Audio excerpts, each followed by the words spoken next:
This week, Emmet and I continue our series on Stan Lee biographies with the most recent one, Abraham Riesman's True Believer, The Rise and Fall of Stan Lee. Is Riesman too hard on Lee? What's the most uncomfortable aspect of this book for us? Find out in this episode. But first, if you're enjoying this podcast, support the show at patreon.com/deconcomics for as little as $2 a month. With your pledge of at least $4 a month, you can access hours of bonus commercial-free podcasts. And if you give at the $10 level, you can review the book of your choice with me on the podcast. Pledge your support now at patreon.com/deconcomics. This is Tim. This is Emmet. And this is Deconstructing Comics.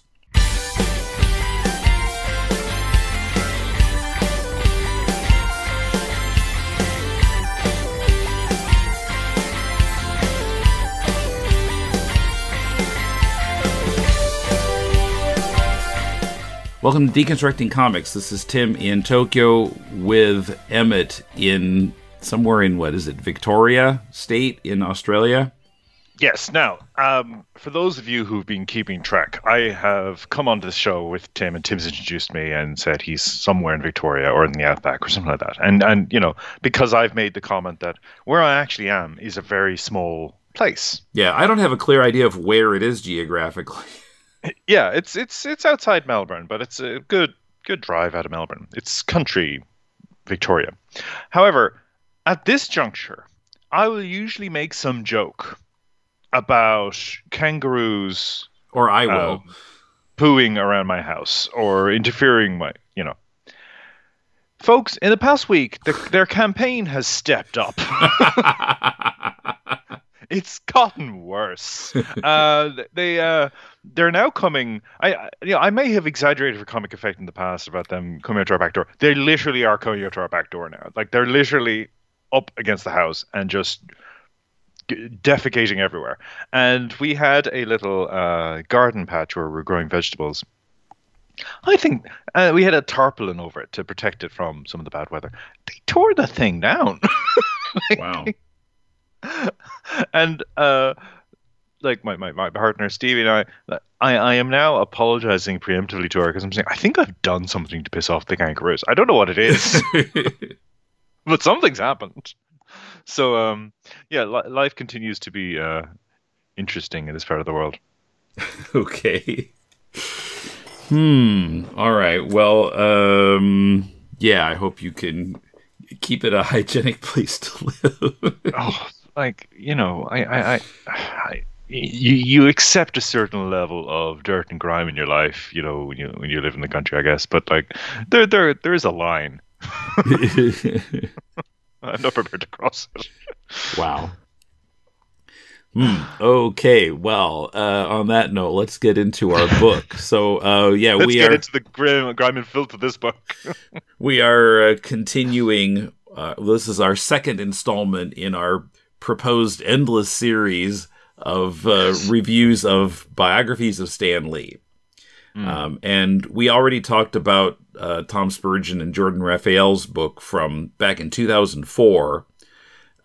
This one, we decided to kind of jump ahead to the most recent one. And then I think we're going to go back and kind of take them chronologically. But this is True Believer, The Rise and Fall of Stan Lee by Abraham Riesman. Came out in February of this year, 2021. And so something we didn't really mention about the Raphael and Spurgeon book was that in addition to talking about Stan, it really talked a lot about what was going on in the comics industry, even after Stan was barely involved in the comics industry. And so it almost started to read like the Sean Howe book on the history of Marvel. Now, this one is much more focused on just the life of Stan Lee.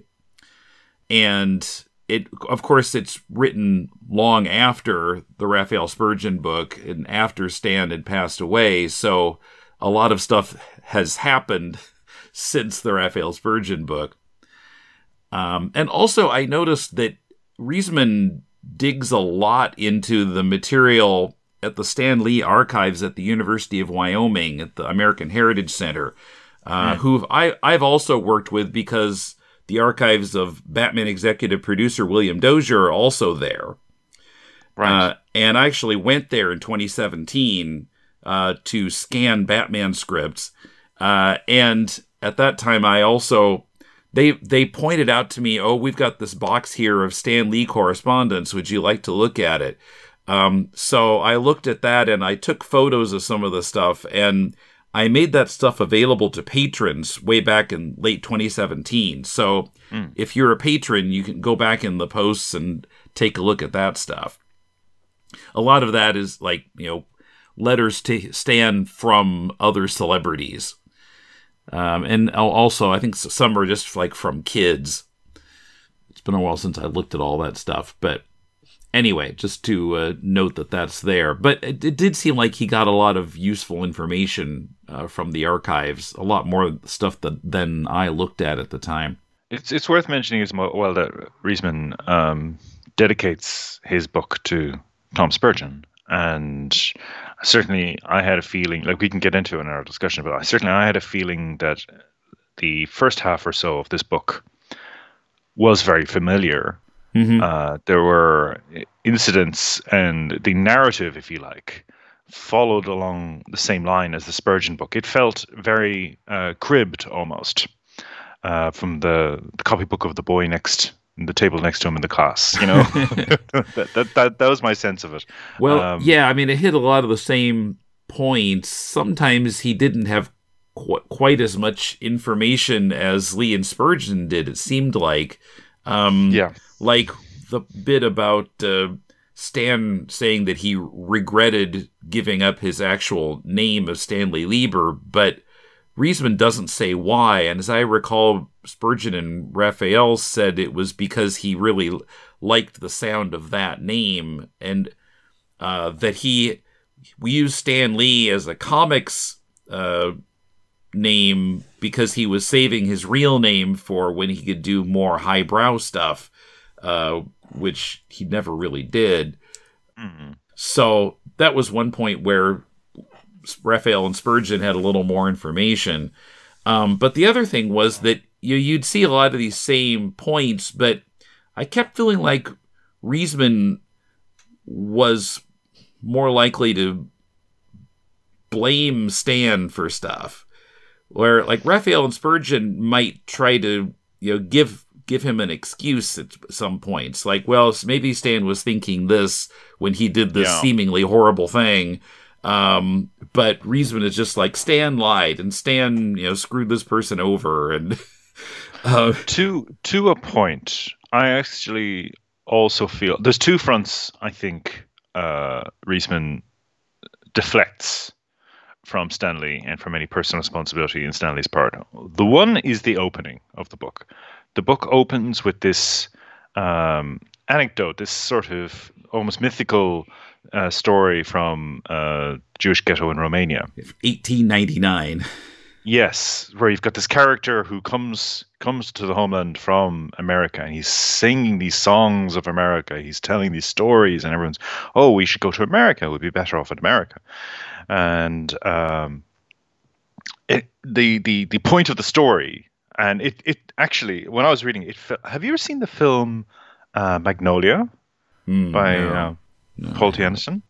It opens with, it's set in the present day, but it opens with an incident all about coincidences. It's describing coincidences, and it's set in like the sort of late 19th century, I think, in America. There's this setting which is sort of almost like a fairy tale to embed what the movie you're about to watch is going to be.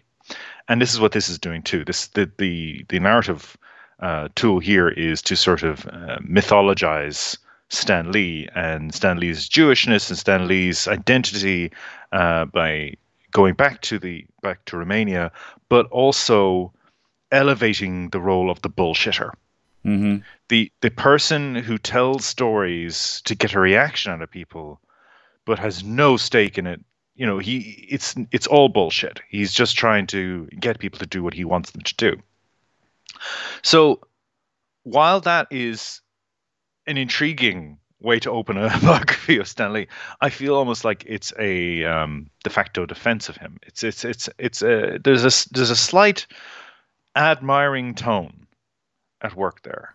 So immediately I was somewhat on edge. Like I get to that bit and there's this. So I'll read a small bit. This is early in the book. It's sort of this mock biblical language is introduced at one point.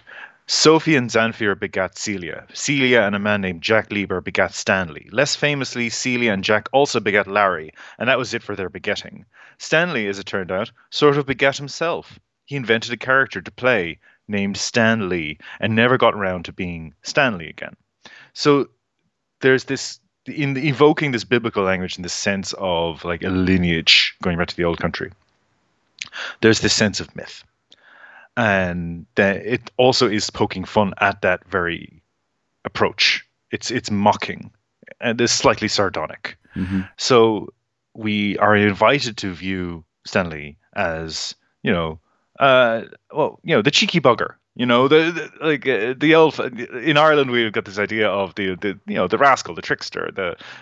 He's a bullshitter, and that's one front. And that sort of keeps coming back. There's a sort of tone that emerges every now and then. The other one is, and this disturbed me a lot, was how Riesman writes about Joan and JC. So Joan is Stanley's partner, wife, and JC is the daughter, who it's made clear very early on she's still with us, some illness issues.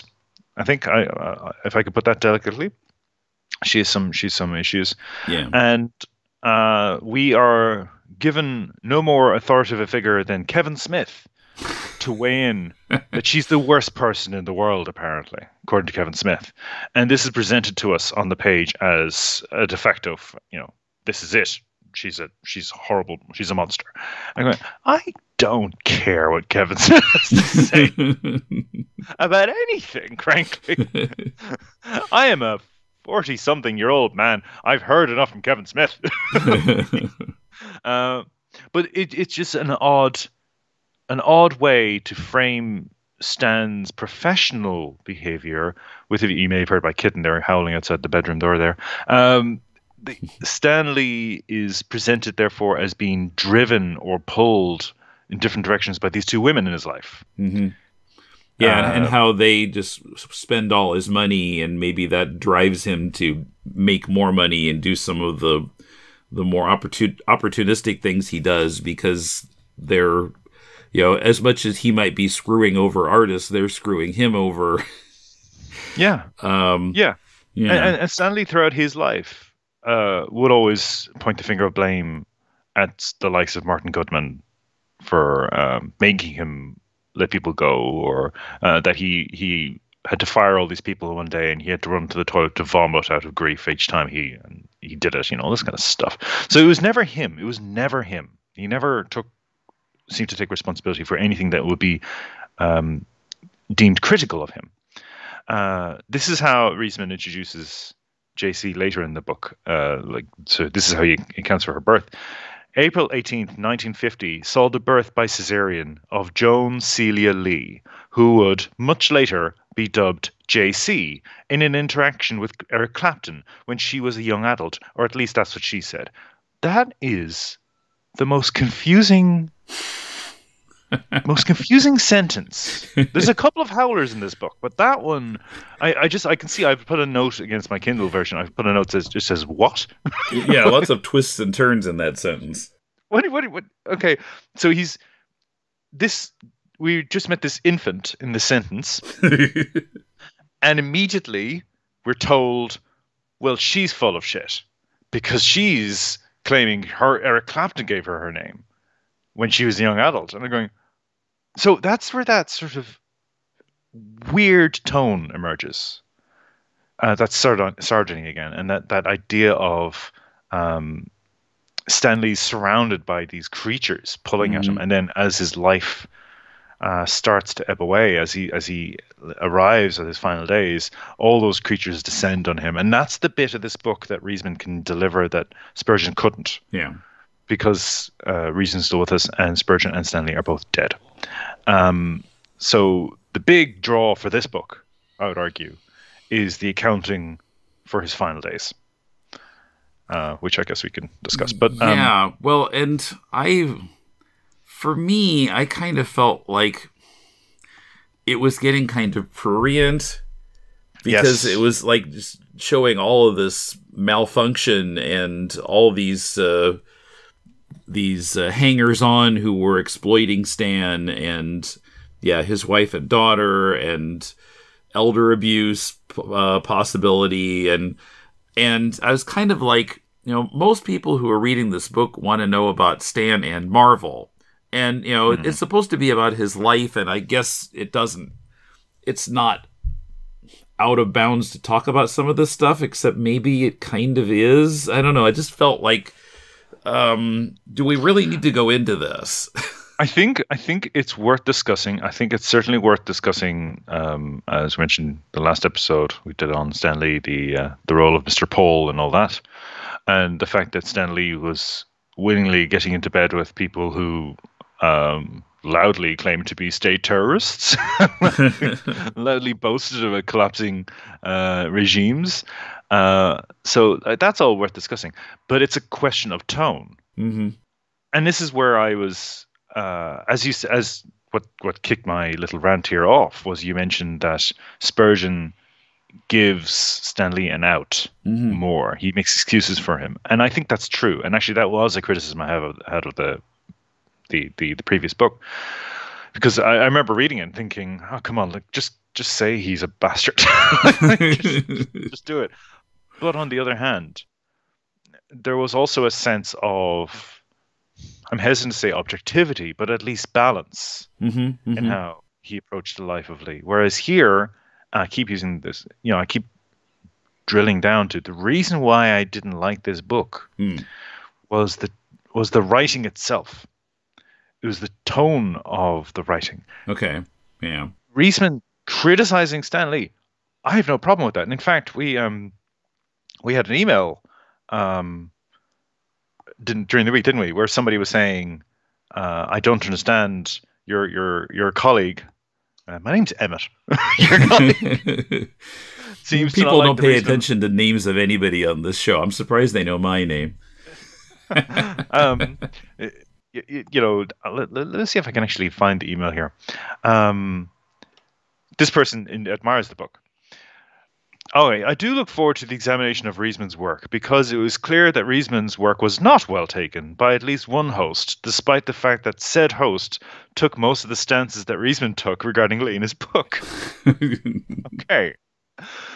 So it seems to imply that I'm copying from Riesman's textbook. Whereas what I would say is critical accounts of Stan Lee have existed for many, many years. Many years, which we addressed in the last episode. If you'd been on the internet and you had looked up Stan Lee, Jack Kirby, Steve Ditko, you would have heard all the horror stories. I think what's happening with this book is there are sections of the media which are only getting to know the name Stan Lee, Jack Kirby, and Steve Ditko in the last 5 to 10 years because of the movies. Mm-hmm. So for a lot of these publications, this is a surprise, right? Mm-hmm. But a lot of this material already was out there. And maybe read Comics Journal from decades ago. It's probably there.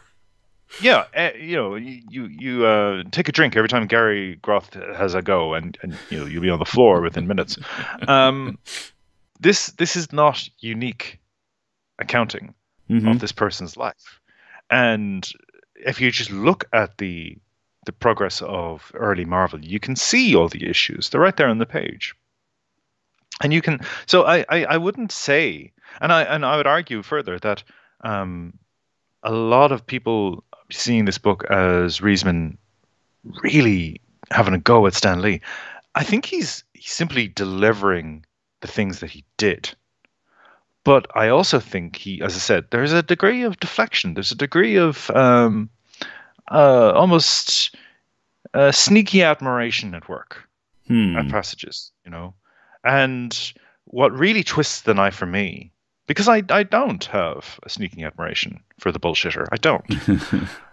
But when the creatures, as if it were, descend on Lee, when his final days emerge, that sneaking admiration turns into an almost, as you said, a weirdly gleeful accounting of this Hmm. really sad end. And I have human sympathy for somebody going through such an awful final few years. Hmm. So this is what I mean. Everything within the book has this negative Hmm. twist to it, Yeah. and that was what I was having an issue with, not the factual accounting. Yeah, I mean, I would start reading, even in the first part of the book, reading stories that I knew from Howe and from Spurgeon and Raphael, and just kind of waiting. Okay, now he's going to say something really negative at the end of this that wasn't in the other books. And yep, there it is. He's negative. He's like, Stan lied. Stan ripped this person off, and Mm. um, but yeah, Riesman claims to be a fan of Stan in one place, I think, and there's a photo of him in the back at a Yeah. Wizard World in the Chicago area in 1998 getting Stan's autograph. Mm. So I struggled to figure out why Riesman didn't seem more hesitant to report all this stuff that makes Stan look bad if he's supposedly a fan of him. Maybe it's that admiration you were talking about for stuff that Stan got away with. I don't know. Yeah. No, I was curious to read this book, and I think I was pushing you for us to review it early in the sequence. Well, you had already bought and read it by the time we talked about Yeah, the other book. So, that's true. Um, But also, part of it was that I'm familiar with Riesman. I'm aware of him. Like, okay. he's a very online commentator, and he's a journalist. So I mean, basically, that's where journalists live now, on Twitter, delivering takes. But what always struck with me about him was whenever there was particularly during the Trump era, Hmm. whenever there was a sort of moment of political upset, or we're gonna get him, this is, you'd find him, and and again, there would be these suggestions of progressive politics and criticism of authoritarianism, but I always felt it was a bit opportunistic. It always felt a bit, oh, you happen to be here to give an accounting of what's happening, but um, what about lifting up the people out there who are actually risking their lives, or who are risking their livelihoods, or their community, to try and take a stand against what's going on in the States or around the world? And instead, I felt this was sort of armchair provocateur on Twitter, and so I was curious to see what his version of Stan Lee's life would be, because I had a feeling that it would be, now's the time to get the knives in.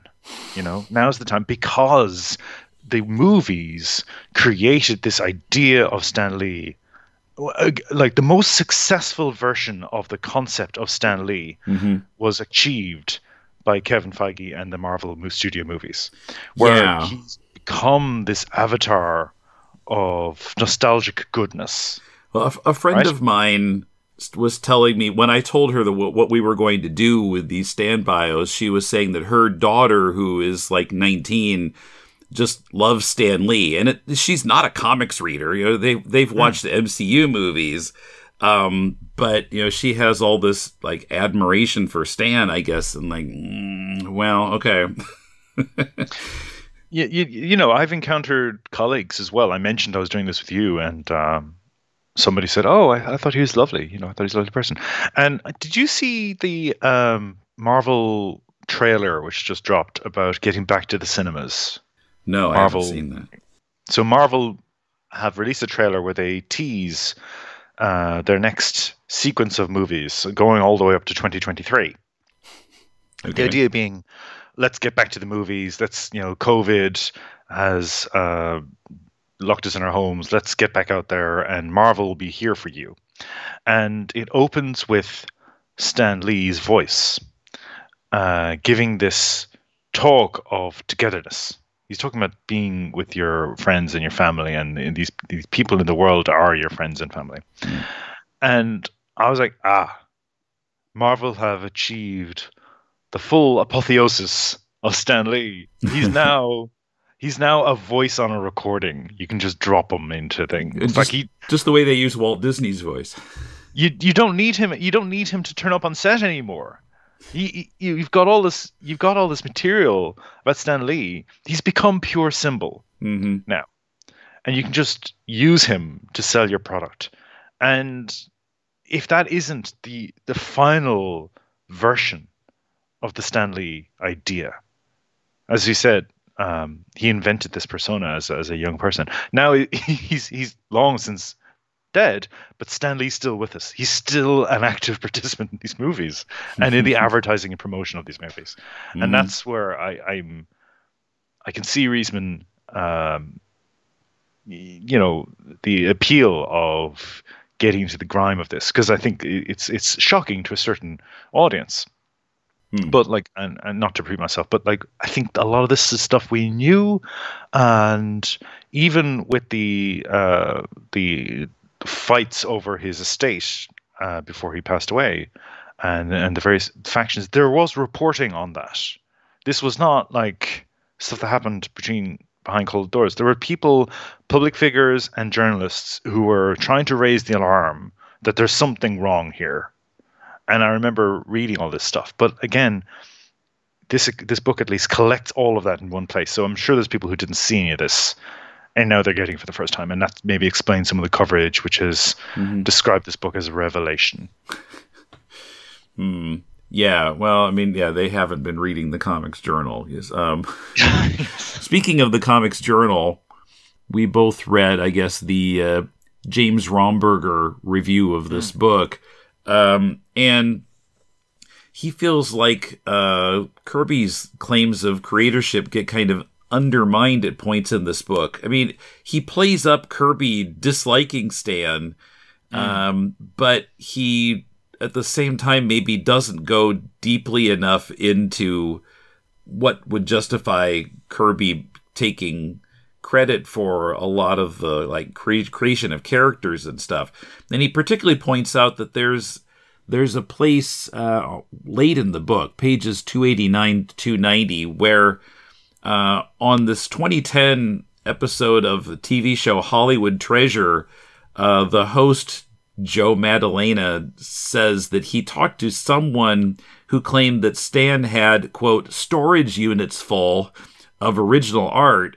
Presumably much of it was Kirby's, but Riesman doesn't follow up on that at all. And, that's seems like a point of interest for most readers of a book about Stan Lee who have ever read any of his comics. We would be interested in knowing more about that. I wonder, I don't know if that became Purple Monkey dishwasher, that knife in The Simpsons, a piece of information that was passed around, because I'd heard something like that before as well. I'd heard about this idea of there being warehouses of Kirby art that Lee had secreted away. I knew, I couldn't tell you where I heard it or read it. But yeah, that was, it's just dropped in. And there are times when I wonder if the focus on Lee, almost exclusively, misses the experiences of the partners in his life, the creative partners in his life who got left behind.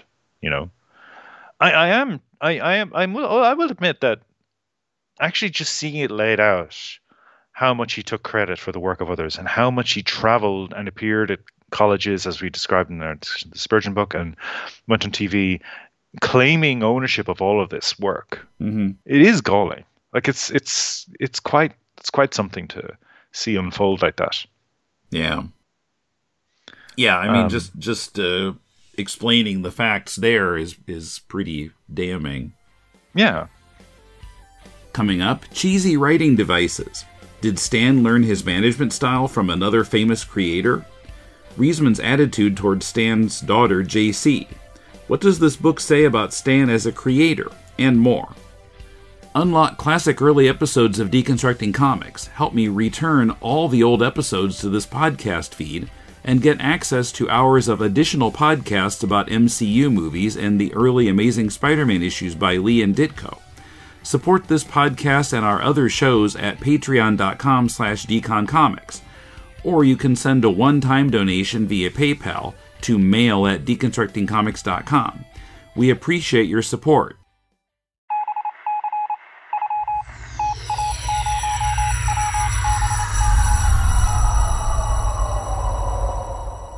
It's DCP In Touch, where we hear from our listeners. You just heard Emmet refer to a letter we got from a listener.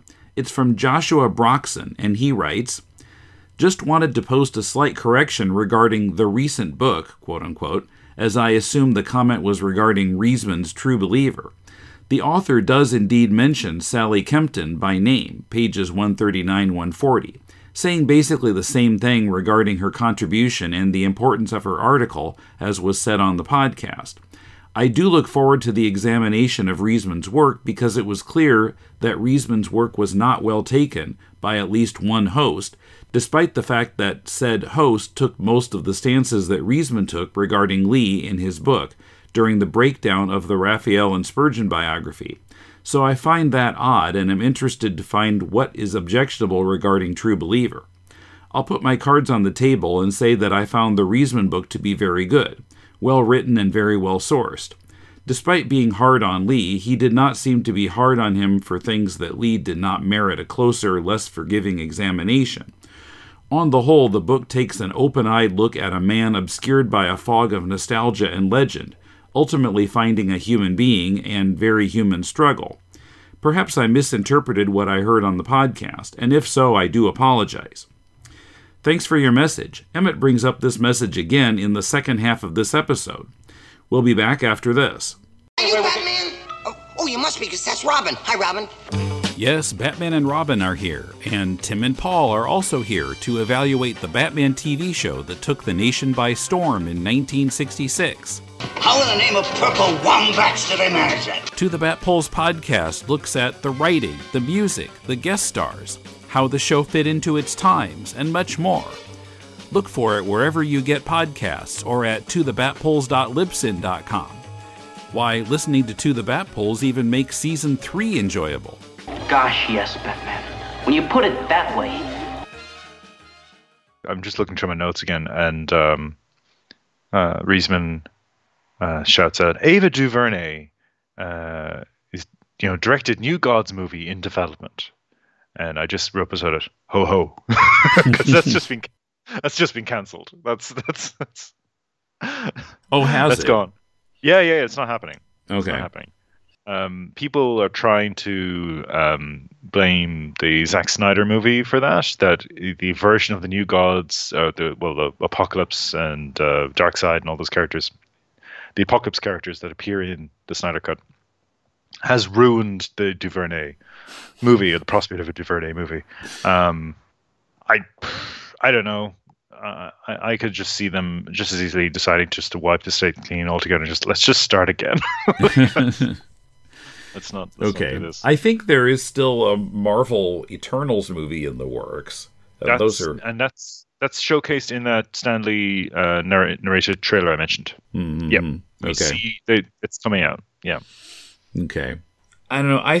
There's a point kind of early in the book where he's talking about Kirby's building dislike for Stan, and he tries to make it a little too neat, I think. Like, this is strike one, and this is strike two, and this is strike three. I mean, how does he know? And strike one is simply the incident that Spurgeon and Raphael also talked about, of Stan playing some kind of musical instrument in the office and bothering the staff. Different staff members identified as a different instrument. Was it a flute? Was it an ocarina? Was it a kazoo? It's unclear. But I don't know. That seems kind of like a lame strike one. There's a lot of really silly foreshadowing in this book. Mm-hmm. I made a note of one. He uses phrases like, "But we're getting ahead of ourselves," or like he alludes to disaster looming. coming down, oh, this bad thing is about to happen. Oh, JC is going to be involved soon. This is going to be bad. He keeps teasing these things. And yeah, the Jack Kirby strike one, strike two, strike three is another form of that. It's another way of hinting of imminent disaster. But it's really, I think it's cheesy. Yes, personally. it is. And you're right. It does demean Kirby. It does make him seem petty. And that Comics Journal article you mentioned, one thing that I was critical of the Spurgeon book was that I wanted to learn more about Kirby siding with Martin Goodman against Simon. I hadn't heard that before, actually. So I don't know enough about Kirby as I'd like. I would like to know more about Kirby. But I hadn't heard of that. So Riesman actually does go into that. And I was going, oh, okay, it's great that we're actually getting some information about it. And it shows Kirby in a bad light. The Comics Journal article then weighs in that Simon was also taking credit for a lot of stuff Kirby did. Mm-hmm. So there might that was have really been... interesting. Yeah. Yeah. And I don't want to go on too long about this point, but it does strike me that Kirby might have actually been justified to ensure Simon didn't get whole title to this creation, because then, would he be then boxed out entirely? Whereas with Marvel, at least with Marvel, as much as it was a greedy corporation, potentially he could negotiate with it. With Simon, it's off, it's away. He has no access to it anymore at all. Maybe that's what it was. I don't know. Yeah, but that was interesting. The idea that Stan was copying Joe Simon in becoming more like the carnival barker and taking all the credit and letting the artist do all the work, then the artist being the same artist. And doesn't Romberger say something about Stan supposedly at a comics convention thanked Joe Simon, like, I learned so much from you and followed it in my career. I owe you my career or something. Yeah. So that was a really interesting point that's nowhere in this book.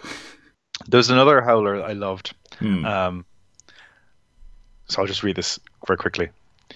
When he left Marvel and came to DC, says comics professional, historian, and former fanzine writer Paul Levitz, and I just wrote beside it, and president?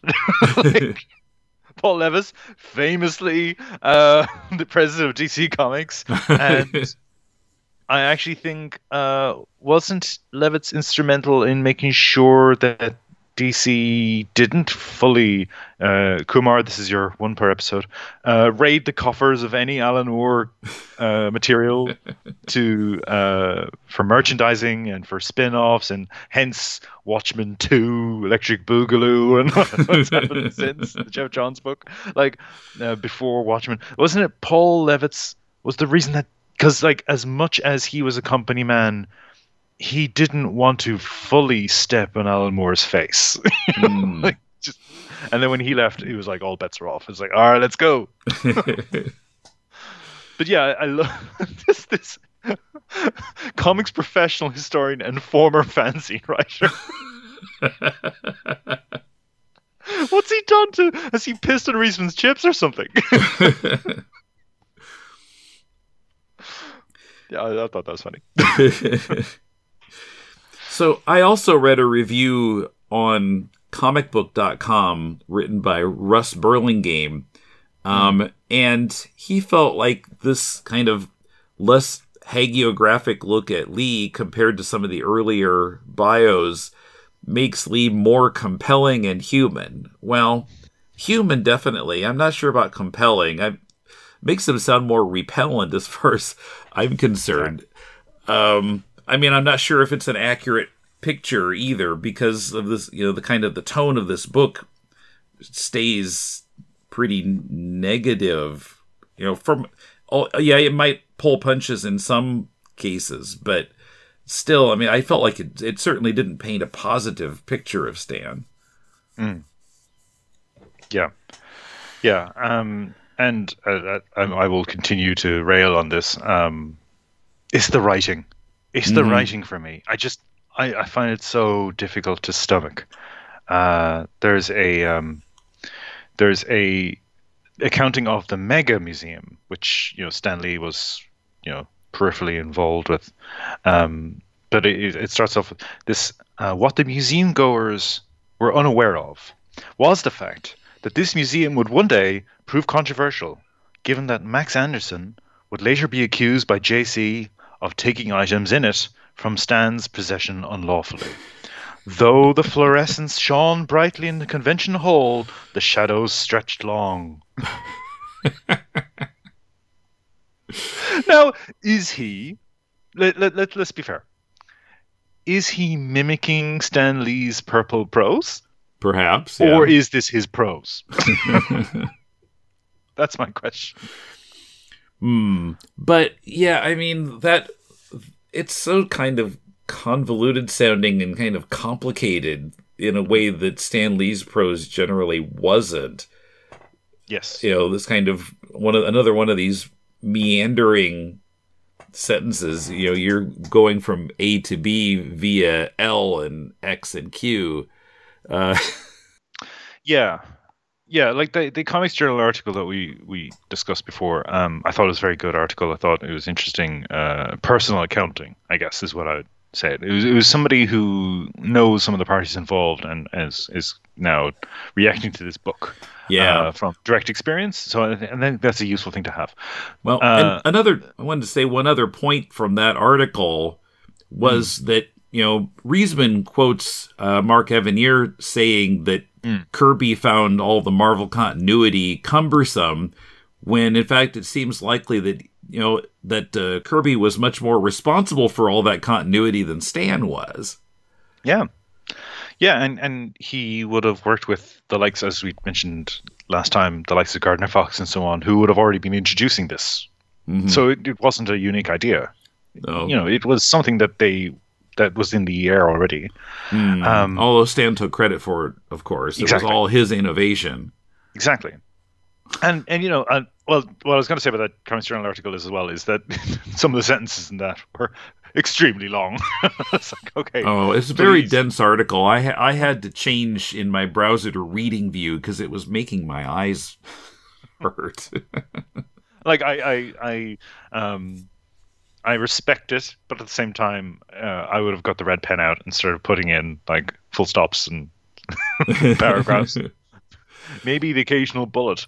But there is a sense of this book of it being a bit... have you ever read The Journalist and the Murderer by Janet Malcolm? No.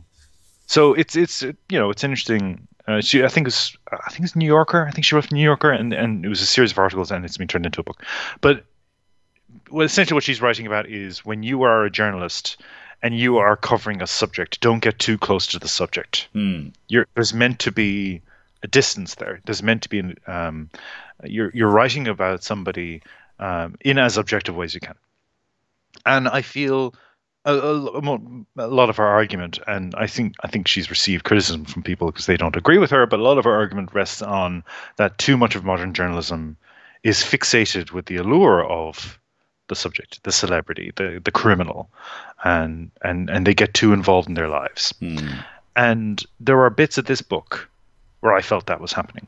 There were bits of this book. I know Riesman's interviewed Stan Lee, but also some of the people around Stan Lee, like Paul, or like why are we talking about this guy as if he's any word that comes out of his mouth is in any way respectable or truthful? Like, why are we? If you were to report it simply as this was what this person said, that'd be different. But there seems to be a weight given to him as a witness to the events that occurred, whereas JC is simply a monster. Yeah. Right. And part of the reason she's a monster is apparently she didn't respond well to Riesman asking her to participate in this book, and she then accused him of stealing her idea for a book. So she's hysterical and she's delusional and all this kind of stuff in the accounting of this book. I keep using that word, but like there's this, that isn't objective. And that's really unfair to this person who it sounds like is going through some really serious stuff. Yeah. Like, how did you feel about that? I mean, I'm talking too much. How did you feel about like the how Riesman writes about JC? Yeah, I agree with you. I think that was what was making me feel like I needed a shower in the last part of the book, because of all the family stuff and the way it was being described.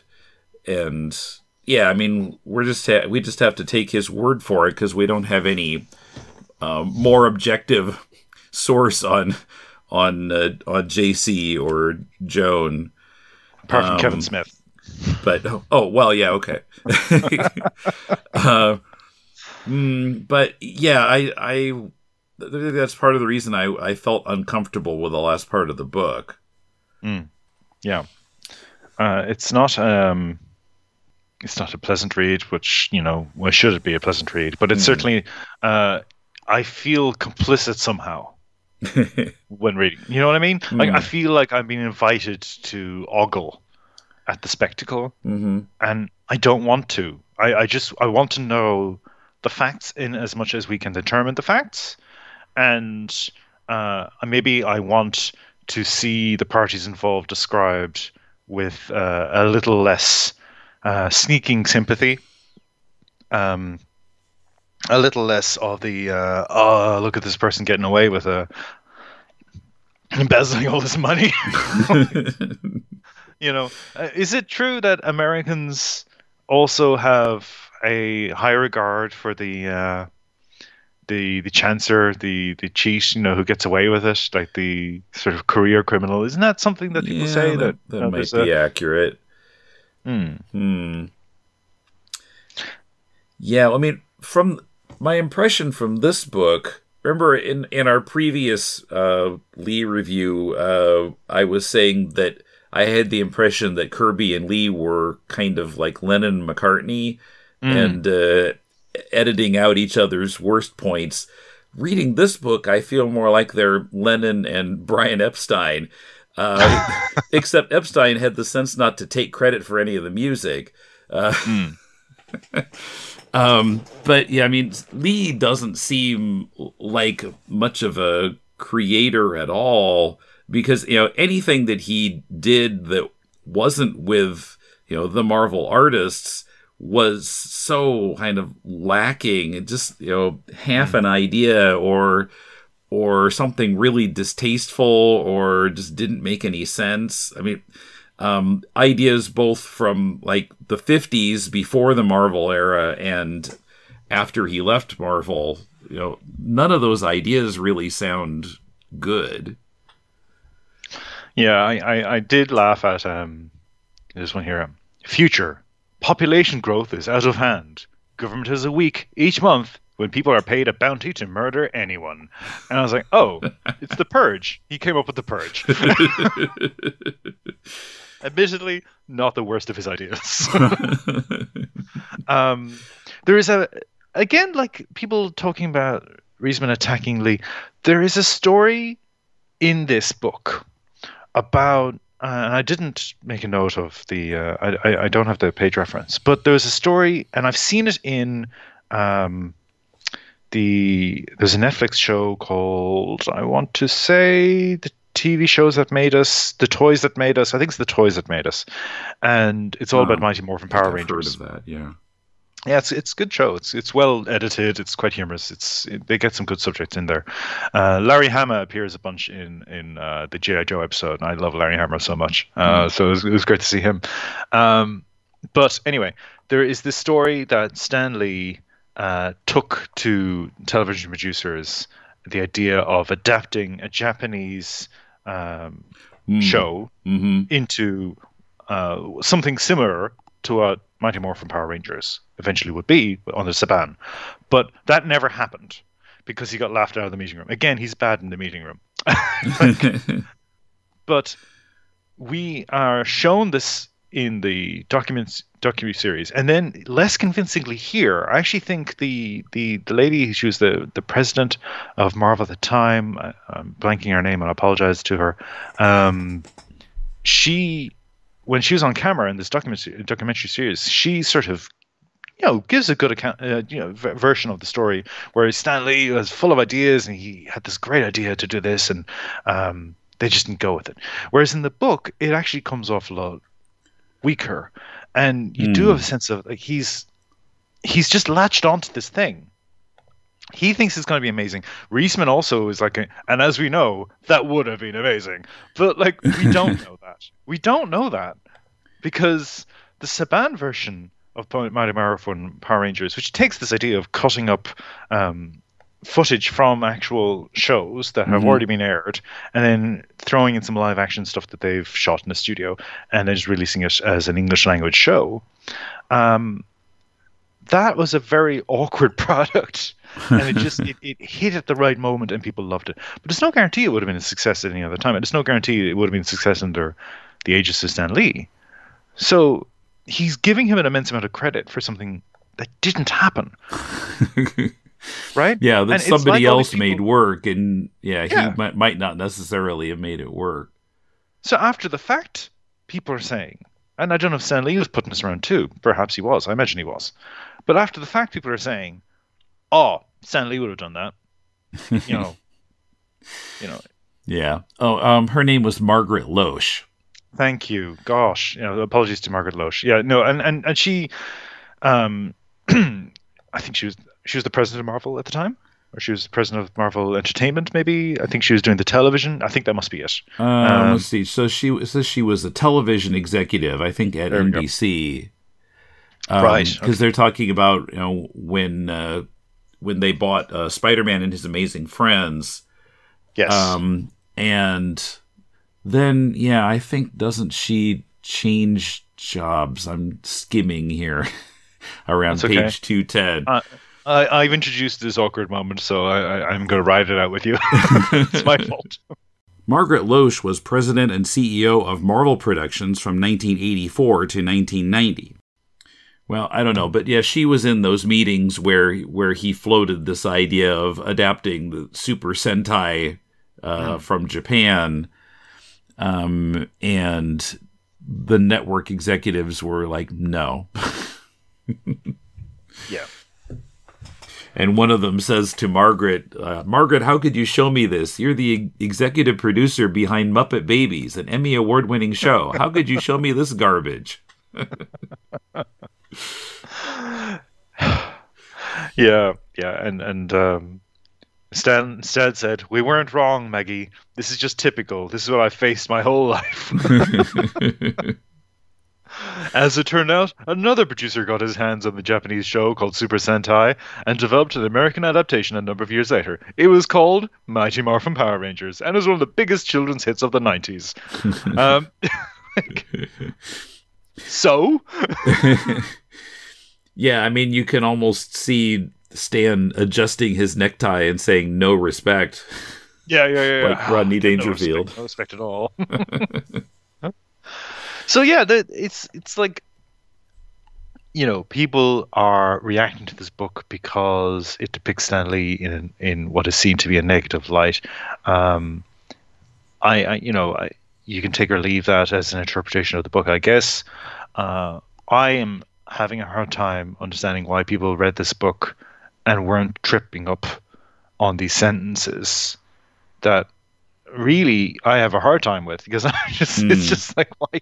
Or things like this, like and my apologies to that person who wrote the email in about he also picked me up on the fact that I think I said something that Riesman doesn't mention Sally Kempton. He does, so that's correct. I apologize. That was an error on my part. But there's a bit here about St. Louis Cardinals outfielder Stan Musial for ownership of that nickname. Stan the Man is the nickname. Uh-huh. And we're going, St. Louis Cardinals out. What? Who cares? What's that got to do with anything? Well, I mean, I guess that Musial had been Stan the Man before Stan Lee was Stan the Man, so it's kind of recycling the nickname. I gather that, but like, so what? Jack Kirby, the King, King George previously had that title. Yeah, well, there have been lots of people who were the king. Elvis. The king, exactly. Are you going to write that paragraph about that? Elvis Presley had previously been called the king, but there is something here. There's occasionally something. Every now and then he throws in something that I actually quite like. So Roger Ebert used to say, movies are like a machine designed to create empathy. Stan's line of comics was a machine designed to create addiction. That's an interesting line. Mm-hmm. It's an interesting idea. And I would have liked more of that kind of, the idea of Stan as a manipulator is interesting, and how his editorial instincts were honed to get the most out of the audience. That's interesting. I would like that. I would like maybe somebody to explore that, depending on how accurate that actually is, though, I guess. Yeah.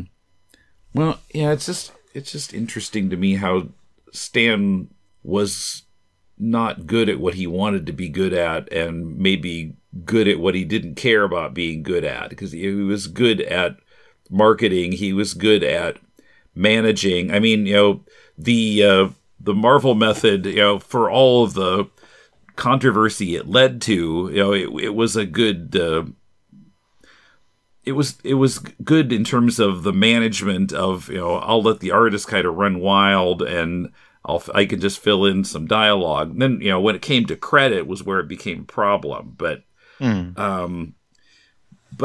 Stan was effective at that kind of stuff. And his dialogue was interesting. But his character ideas, story concept ideas, were often lacking when they weren't filtered through like Kirby or Ditko. Yeah. And he also had a number of willing supporters over the years, like Roy Thomas and so forth, who would actually work with him in a very supportive way. So it's interesting that he created this idea of himself that people love so much that they go out of their way to actually maintain the illusion of Stan the Man Lee, never mind the folks he was exploiting early on. Yeah, well, some people who worked with him seemed to, it seemed like his personality or how good he was to get along with sort of helped them to forgive him for any crap that he did. Like, he's such a nice guy, so it doesn't matter that much that he took all the credit for what I did, because he was such a nice guy.